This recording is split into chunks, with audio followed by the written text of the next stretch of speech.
સંઘપ્રદેશ દમણમાં વીકેન્ડમાં સહેલાણીઓના ઉમટી પડતા ધસારા વચ્ચે શહેરના વિવિધ માર્ગો પર ભારે ટ્રાફિક જામ સર્જાઈ રહ્યો છે. ભેંસલોડથી પાતલિયા સુધીના કોસ્ટલ હાઈવેના ચાલતા નવીનીકરણને કારણે આખો માર્ગ બંધ રહેતા વલસાડ તરફથી આવતા વાહન ચાલકોને ભીમપુર ખેમાણી સર્કલ મારફતે દેવકા અને કડૈયા તરફના વૈકલ્પિક માર્ગો અપનાવવા પડી રહ્યા છે. સાંજના સમયે ભારે ઘસારા વચ્ચે આ માર્ગ પર લાંબી વાહનોની કતારો લાગતી જોવા મળી રહી છે. આંતરરાષ્ટ્રીય પ્રવાસન સ્થળ તરીકે ઓળખાતું દમણ માત્ર સહેલાણીઓ નહીં પરંતુ ઔદ્યોગિક ક્ષેત્ર હોવાના કારણે નોકરિયાત વર્ગ માટે પણ અગત્યનું છે. ખાસ કરીને દમણના કાલરિયાથી ડાભેલ ચેકપોસ્ટ અને સોમનાથથી કચગામ સુધીના રસ્તાઓ પર ચાલી રહેલા માર્ગ નવીનીકરણના કાર્યોને લીધે ટ્રાફિક વધુ ગંભીર બન્યો છે. સોમનાથ ડીમાર્ટ સર્કલથી ડાભેલ ચેકપોસ્ટ સુધી એક જ તરફનો માર્ગ ખુલ્લો હોય ત્યાં વારંવાર વાહનોની લાંબી લાઈનો ઊભી થાય છે.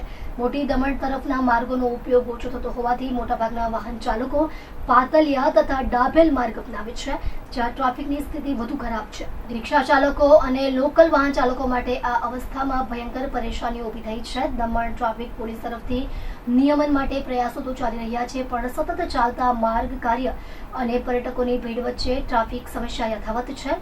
હવે મુખ્ય પ્રશ્ન એ છે કે દમણના માર્ગો પર ચાલી રહેલા વિકાસલક્ષી પ્રોજેક્ટો ક્યારે પૂર્ણ થશે અને સામાન્ય જનતાને ટ્રાફિકના ત્રાસમાંથી ક્યારે મુક્તિ મળશે.